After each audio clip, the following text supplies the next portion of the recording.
আসন্ন আইপিএল নিলামে অন্য মেজাজে দেখা যেতে পারে কলকাতা নাইট রাইডার্সকে। একসঙ্গে 12 জন ক্রিকেটারকে রিলিজ করে দিয়েছে কলকাতা।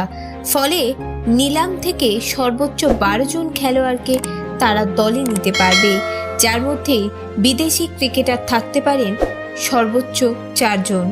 নিলামের টেবিলে বসে কেকেআর কোন কোন খেলোয়াড়ের জন্য বিট করতে পারে সেজন্য আলোচনা চলছে ক্রিকেট প্রেমীদের মধ্যে।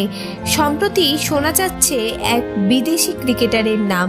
বোলিং বিভাগকে মজবুত করার জন্য এক বিদেশি স্পিনারের জন্য টাকার থলি উপর করে দিতে পারে কলকাতা নাইট রাইডার্স। গত মরশুমে রিঙ্কু সিং ছাড়া নাইট রাইডার্সের বলার মতো প্রায় কিছুই ছিল না। পারফরম্যান্স খুবই সাদামাটা। দলের পুরনো সদস্যরাও সেরা ফর্মের ধারে কাছে ছিলেন না। ব্যাটারদের পাশাপাশি বোলাররাও ছিলেন আউট অফ ফর্ম। এমন পারফরম্যান্সের পর স্কোয়াডে বদল কাম্য। স্পিন বোলিং বিভাগেও বদল করতে পারে কলকাতা নাইট রাইডার্স। সুনীল নারিনকে স্কোয়াডে রাখা হলেও তিনি আর আগের ফর্মে নেই। বরুণ চক্রবর্তীও তাই।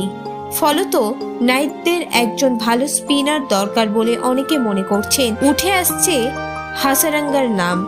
হাসারাঙ্গার জন্য কলকাতা চেষ্টা চালালে অনেকেই নিশ্চয়ই অবাক হবেন না। নারিন বরুণের বদলি হিসাবে তাকে দলে নিতেই পারে কেকেআর, এমনটা মনে করছে ক্রিকেট প্রেমীদের একাংশ।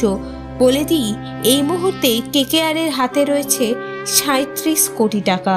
ভিডিওটি ভালো লেগে থাকলে বাংলার ক্রিকেট চ্যানেলটিকে অবশ্যই সাবস্ক্রাইব করে দিন।